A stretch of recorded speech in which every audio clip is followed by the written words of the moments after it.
có một việc mà 3 năm rồi, năm nào mình lôi ra làm cũng thất bại sắp mặt. Cụ thể đó chính là cái site training này. Mình bắt đầu làm từ 2022, năm đầu tiên đấy mở được 2 lớp, xong rồi không mở nữa. Tới 2023 lại quay lại mở tiếp, thì được 1 lớp lại đóng không mở nữa. Lý do tại sao? Lý do không phải là không có ai học, có người học các bạn ạ, mà thậm chí là từ đó tới bây giờ nhé, tháng nào cũng có bạn nhắn tin cho mình hỏi là có khóa học không anh, khi nào mở lớp lại anh. Tháng nào cũng có người nhắn tin, có tháng 1 người, có tháng 3-4 người. Cho nên nếu mà gom lại dạy chắc cũng ấy, mà thậm chí là mình đó là mình không đăng tuyển, mình không chạy marketing gì hết mà đã có người hỏi rồi nhá. Cho nên là cái nhu cầu là có. Mà đấy cũng là phần lý do tại sao mình mở ra cái site training đấy, bởi vì các bạn đang rất cần một cái chỗ để mà được trực tiếp đào tạo đấy. Và nó thể hiện luôn cái việc gì là những cái series này, cái series mà mình làm ở trên kênh này nó không đạt được hiệu quả 100%. Mình chứng minh luôn cho anh em thấy là không hiệu quả như thế nào. Bởi vì đây cũng sau khi mà các bạn nhắn tin hỏi cho mình thì mình rất là lăn tăn, mẹ có clip đây rồi mở ra xem thôi mà cũng không được, mà tại sao phải đi học trực tiếp làm gì? Với mình nghĩ như vậy. Trước khi mở lớp mình nghĩ vậy, tại sao là phải mở trực tiếp vậy?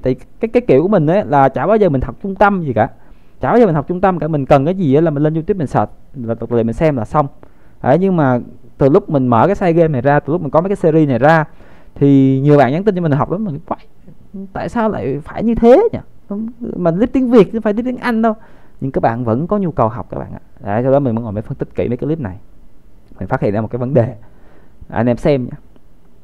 Cái clip này là đầu tiên, cái clip này là clip series mới nhất, chất lượng nhất của kênh. Làm được 1 năm rồi, 37.000 lượt view. Anh em xem cái tập cuối cùng của series này, nó không phải là tập cuối mà là cái tập mà mình hay khuyên anh em xem để mà đi làm ấy. Tại vì tất cả những anh em, hầu hết anh em học trong site game đều đi làm cả. Thì cái tập cuối cùng đi, tập này là bao nhiêu lượt view? 780. Thì nếu như anh em làm một phép chia đi, anh em chia đi 780 mà chia cho 37.000, nó rơi vào khoảng 2%. Có nghĩa là gì?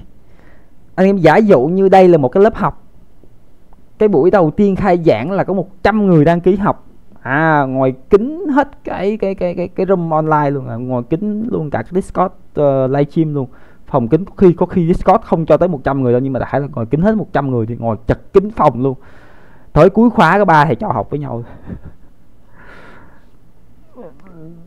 Thật ra là lúc đó mình không để ý đến cái vụ này đâu, mình cứ nghĩ là thôi mình cứ đẩy clip ra anh em xem thì thôi, kiểu thế. Nhưng mà khi mà các bạn đăng ký học, xin học, hỏi học nhiều quá thì mình mới hỏi tại sao lại như thế. Có clip rồi mà tại sao vẫn cứ xin đi học. Mình mới ngồi mình phân tích mấy cái clip này, mình thấy cái vấn đề này. Đấy, mà ok nhá. Bây giờ có nhiều bạn sẽ bảo là 37 này là khách vãng like nữa anh ạ.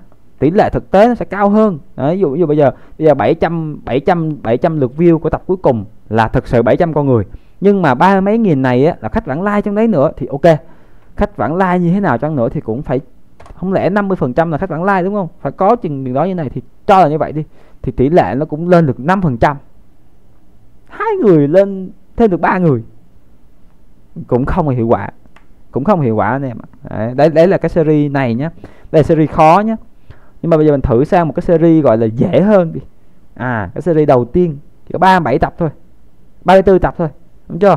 Và lượt view của nó là 120.000. Bây giờ chúng ta xem tập cuối cùng của nó nhé. 37 tập dễ xem hơn 100 tập đúng không?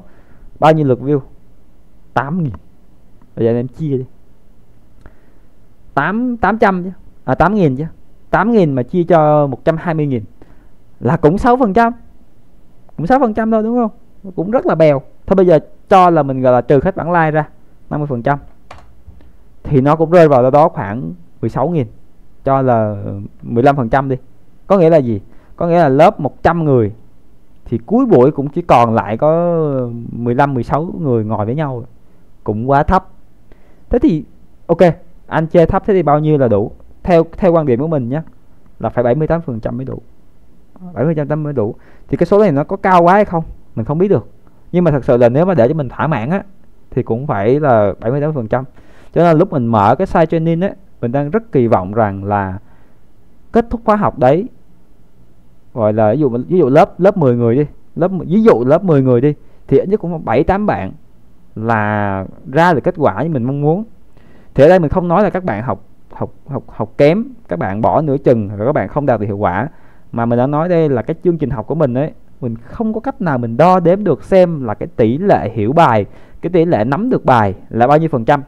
Mình chưa nói tỷ lệ đi làm được nhá, tỷ lệ làm được nó vấn đề khác nhá, nhưng mà mình nói về tỷ lệ hiểu được bài, nắm được bài, nó chưa tới 70%, mà nó cũng loanh quanh con số 10% này các bạn ạ.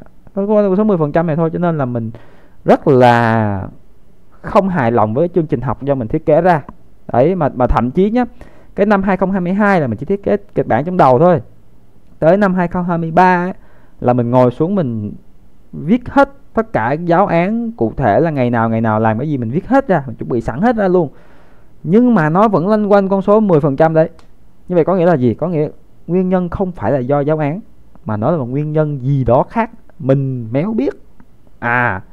Thực sự là mình không biết, tới hiện bây giờ mình cũng không biết. Đấy, mình rất là lăn tăn chuyện này. Đấy, cho nên là từ đầu năm tới giờ là mình nghĩ chắc năm nay mình lại tạch nữa, năm nay còn thất bại thảm hại hơn, là còn không mở được lớp nào.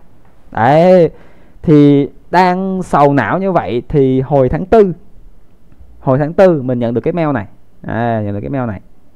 Ở đây mình xin phép giấu tên bởi vì nó ảnh hưởng tới người ta, phải giấu tên. Thì đây là y thư của một trung tâm khá là lớn, khá là nổi tiếng. Mình dùng từ lớn là bởi vì theo như mình tìm hiểu là trung tâm này nó không chỉ có trụ sở ở Việt Nam mà gọi là quốc tế. Có thể tạm gọi là công ty đa quốc gia ấy, kiểu tạm thế. Thì họ gửi thư, họ mời mình tham hợp tác. Đấy, thì mình có tìm hiểu. Lúc đấy mình cũng tháng 4 bố rồi, gần hết nửa năm mà chưa ra được kế hoạch, chưa có gì trong đầu hết. Đấy, nên là cũng đang buồn. Thế là bên này nhắn tin cho mình, thế là mình cũng hào hứng, lần đầu tiên nhận được mail của tập đoàn đa quốc gia mời mà. Thế là mình cũng đồng ý book lịch hẹn với họ. Thì nói chuyện với họ được 1-2 lần gì đấy. Thì nói thật với anh em là nó cũng chả đi vào đâu cả. Không phải là do họ dở, mà là cái cách mà họ triển khai á, nó chỉ giúp cho mình tăng doanh thu thôi, tăng số tiền mình thu được hàng tháng thôi. Nhưng mà đấy méo phải là mục tiêu của mình khi mình mở lớp.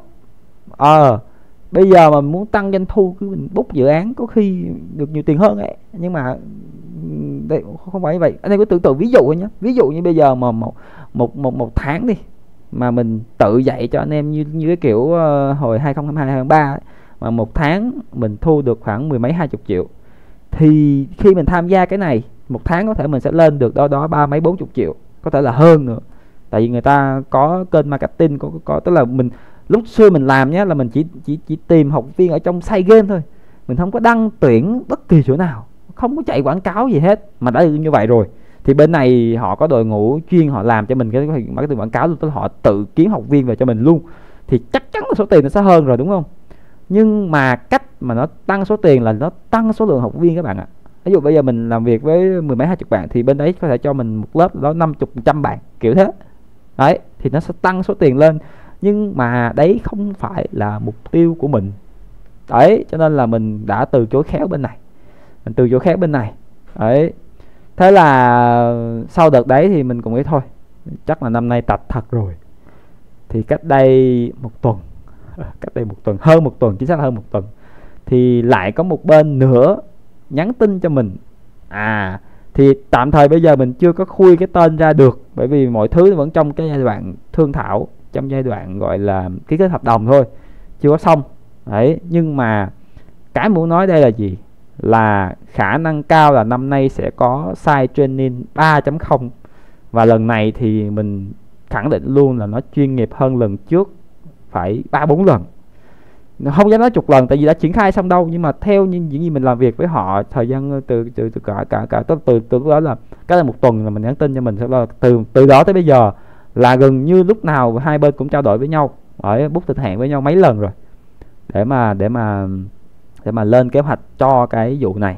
Đấy, thì tên của chương trình là gì thì hai bên vẫn chưa chấp nhận được, bởi vì đây là hợp tác giữa hai bên, cho nên là mình có khả năng cao là mình sẽ không đặt là sao cho nên 3.0 nữa, mà phụ thuộc vào bên đấy nữa thì cái đó mình chưa biết. Nhưng mà chắc chắn là bên mình sẽ triển khai một khóa học hợp tác ở bên đó. và dự kiến là đầu tháng 9 này sẽ mở lớp, cho nên rất là gấp rồi. Cho nên là cái clip hôm nay á, là mình cũng thông báo cho anh em để chuẩn bị tâm lý để mà trực chờ, tại vì ngay khi hợp đồng ký kết xong là sẽ triển khai tuyển sinh luôn để kịp vào tháng 9. Đấy, thì tại sao các bạn phải quan tâm cái này, là nói thật với anh em là cái chuyện đi kiếm việc bây giờ nó rất là khó. Và cái chương trình bên này theo như mình tìm hiểu là họ sẽ hỗ trợ rất tốt cho anh em cái việc tìm việc, hỗ trợ thôi nhé. Tại vì theo như mình thấy bây giờ ấy, anh em toàn là lên site game, học được vài series, rồi làm một số con game, rồi phải tự đi kiếm việc, và bản thân mình không hề giúp được anh em gì trong cái việc đấy cả, đúng không? Tức là anh em phải tự một mình bơi ra ngoài kia để mà kiếm việc. Còn bên này thì họ sẽ hỗ trợ anh em. Đấy, thì có còn hơn không, đúng không? Hỗ trợ cho anh em trong chuyện học xong rồi hỗ trợ anh em cái việc kiếm việc, còn đỡ hơn là anh em bơi một mình. Đấy là cái mình rất ưng ở bên này, cái ở bên này. Và nó còn nhiều thứ khác nữa mà mình chưa thể khui ra được, thì anh em cố gắng đợi khoảng 1-2 ngày nữa thì mình sẽ làm một clip khác mình nói chi tiết cụ thể học như thế nào. Còn bây giờ thì clip này chỉ là thông báo tạm cho những anh em fresher intern nào đấy mà đang muốn học, hay là thậm chí những bạn nào cấp 2, cấp 3 ấy, mà đang có mục tiêu là theo học ngành công nghệ, tốt nhất là học từ bây giờ.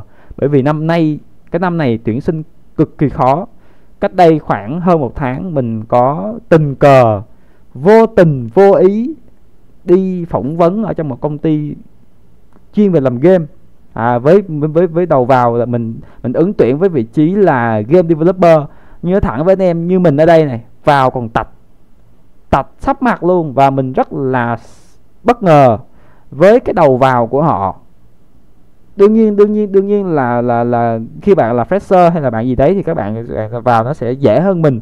Nhưng mà mình vào mà đã mệt, mà họ không muốn nhận mình, là anh em hiểu là cái tiêu chí đầu vào bây giờ như thế nào. Và thật sự đấy không phải là vấn đề của game không nhé, mà là ngành công nghệ thông tin bây giờ nó toàn là như thế.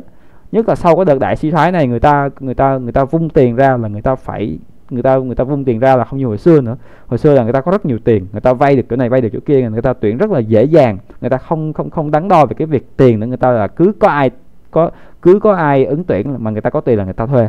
Còn bây giờ người ta phải cân đo đong đếm, là người ta bỏ tiền thuê junior, thì cái người junior đấy phải làm việc của senior. Như mình bây giờ nhé, mình là tính ra là mình cũng gọi là senior trong lập trình game, nhưng mà khi vào là mình phải làm full stack Unity. Đó chính là lý do mình tập. Nếu bây giờ anh em mà bảo là tự tin là tôi giỏi về lập trình là tôi vào được, không có. Các bạn phải giỏi về thứ khác nữa. Nhưng mà ở đây mình biết là rất nhiều bạn bây giờ cả lập trình còn chưa giỏi được nữa thì khó lắm các bạn, mệt lắm các bạn ạ. Cho nên là mình đang hy vọng là mình sẽ hợp tác với bên này và mình xây dựng lộ trình học cho anh em từ từ. Và mình nói luôn nhé, học để mà đi làm bây giờ ấy, nó không chỉ là anh em học 1-2 tháng đâu, học cả năm ấy. Cho nên là anh em chuẩn bị tinh thần học từ bây giờ là vừa. Và mình cũng sẽ cố gắng, nếu mà hợp tác thành công với bên này thì mình sẽ làm full lộ trình cho anh em để thành full stack luôn. Đấy, vấn đề không phải là mình không làm được, mà bởi vì bây giờ cái nhập môn mình còn lo chưa xong nữa. Mình phải lo xong cái nhập môn cho anh em đã, rồi mình sẽ nâng cao từ từ lên. Thì mình tin đấy chính là lối thoát cho anh em fresher và junior để mà có thể xin việc dễ hơn, đúng không? Bởi sao? Bởi vì mặc dù là fresher và junior nhưng anh em đã được đào tạo full stack rồi thì tỷ lệ đậu của anh em cao hơn rất là nhiều. Và nói thật với anh em nhé, anh em nào tư duy rằng là bây giờ ngành game mà anh em học 1 tháng 2 tháng mà đi làm được thì khó lắm. Em rất là may mắn để anh em mới tìm được việc. Còn nếu anh em có một cái học bài bản từ 6 tháng tới 9 tháng thì khả năng đậu của anh em cực cao. Đó là cái mình đang cố gắng đạt được cho anh em ở đây. Thì tạm thế nhé, hẹn anh em ở clip sau, hy vọng có thể sớm công bố cái chuyện học cho anh em được. Chào mọi người. Đấy.